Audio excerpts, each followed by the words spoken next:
నియోజకవర్గంలోని సెట్టిపల్లి నందు నిర్వహించిన రెవెన్యూ సదస్సులో తిరుపతి ఎమ్మెల్యే ఆర్ఎన్ శ్రీనివాసులతో కలిసి తిరుపతి జిల్లా కలెక్టర్ వెంకటేశ్వర్ పాల్గొన్నారు. మినిమం సెంటున్నర 1.5 సెంట్స్ అనేది మినిమం, వాళ్ళకి అంతకంటే తక్కువ వచ్చినా కూడా సెంటున్నర అయితే మినిమం ఇస్తున్నాం. సో సెంటున్నర అయితే ఖచ్చితంగా మినిమం ప్రతి ఒక్కరికి ఇవ్వడం జరుగుతుంది. అది మీరు నోట్ చేసుకోవాలి. దానికి అప్రూవల్ కూడా పంపిస్తాము. మీకు ఇంకోటి తెలియాల్సింది ఏంటంటే, నేను 3-4 రివ్యూలు పెట్టినప్పటికీ నేను కమిషనర్ గారు ఇంకా చాలాసార్లు దాని మీద మాట్లాడుకున్నాం. అంటే మీతో 2-3 సార్లే మాట్లాడాం, కానీ మేము చాలా మీటింగ్లు పెట్టుకున్నాం ఇంటర్నల్గా. అదేవిధంగా మొన్న మనకి ఇదివరకు కలెక్టర్ గారు శ్రీ ప్రద్యుమ్న గారు, ఇప్పుడు secretary to honourable chief minister, ఆయన కూడా మీకు తెలుసో తెలీదో మొన్న శ్రీకాళహస్తిలో మీటింగ్ ఏర్పాటు చేయడం జరిగింది. సెట్టిపల్లి ఇష్యూ మీద కూడా ఆ రోజు రివ్యూ చేశారు, ప్రజెంటేషన్ ఇచ్చాము. ఎట్లా చేయాలి ఏంటి అనేది కూడా దిశానిర్దేశం చేశారు. దాంట్లో భాగంగానే మా సైడ్ నుంచి ప్రపోజల్స్ అంతా రెడీగా ఉన్నాయి.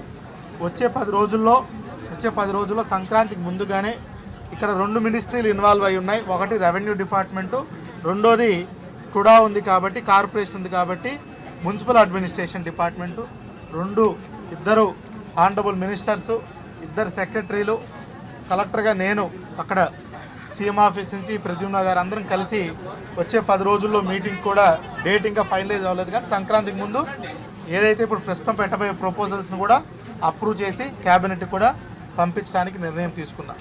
ఈ ఒక్క చెట్టుపల్లి ఇది 60 సంవత్సరాలు, 70 సంవత్సరాలు, 80 సంవత్సరాల సమస్యలు కూడా ఉన్నాయి. అవి అన్నింటినీ పరిష్కరించేదానికి దిశగా 2014-19 ప్రభుత్వం, మన ముఖ్య గౌరవనీయులు నారా చంద్రబాబు నాయుడు గారు జీవో ఇవ్వడం, దీనిపైన ప్రత్యేక శ్రద్ధ చూపించిన విషయం. ఆ తర్వాత డిప్యూటీ సీఎం గౌరవనీయులు పవన్ కళ్యాణ్ గారు కూడా రావడం, ఇక్కడ పరిశీలించడం, ఈ చెట్టుపల్లి స్థానిక సమస్యలను పరిశీలించి చేయడం కూడా జరిగింది. ఖచ్చితంగా ఇప్పుడు మన ఎన్డీఏ కూటమి ప్రభుత్వం వచ్చింది, అధికారులు చిత్తశుద్ధితో ఉన్నారు. ఇప్పటికే 2500 మందికి ఇళ్ల స్థలాలు ఇవ్వడం, 123 ఎకరాలు ఇచ్చారు. 250 మందికి రైతులకు భూములు ఇచ్చారు, 164 ఎకరాలు. అది కాకుండా 30 మందికి మిట్ట భూములు ఇచ్చారు, 63 ఎకరాలు. ఇవన్నీ ప్రభుత్వ స్థలం, 144 ఎకరాల 75 సెంట్లు ఉంది.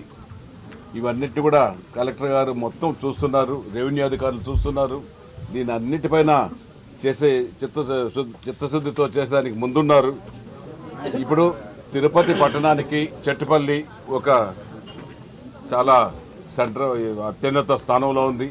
ఇక్కడ ప్రభుత్వ భూములు చాలా ఉన్నాయి. ఇక్కడ పాపులేషన్ కూడా చాలా మంది ఉన్నారు. ఈ రైతులకు ఉపయోగపడే విధంగా, ఇదంతా డెవలప్ అయ్యే విధంగా మన యువ నాయకుడు నారా లోకేష్ గారు నాయకత్వంలో ఐటీ హబ్ను కూడా ఈ 147 ఎకరాల్లో ఒక ఐటీ ఇన్ఫ్రాస్ట్రక్చర్ హబ్ను కూడా తయారు చేస్తే చాలా బాగుంటుందనేసి కూడా మంచి ఆలోచన ప్రభుత్వం దృష్టిలో ఉంది. తప్పకుండా కూడా దీన్ని చేస్తారు. మీకు దీనివల్ల మీ భూములు, మీ భవిష్యత్తులు, మీ పిల్లల భవిష్యత్తులు, వాళ్ళ ఉద్యోగాలు కూడా వచ్చే అవకాశాలు కూడా ఉంది. ఇవన్నిటిని కూడా మీరు మనసులో పెట్టుకోండి. మన ముఖ్యమంత్రి నారా చంద్రబాబు నాయుడు గారు, అదేవిధంగా ఉప ముఖ్యమంత్రి పవన్ కళ్యాణ్ గారు ఈ యొక్క గ్రామాన్ని చిత్తశుద్ధితో చేయాలా అనేసి అధికారులకు కూడా చెప్పడం జరిగింది.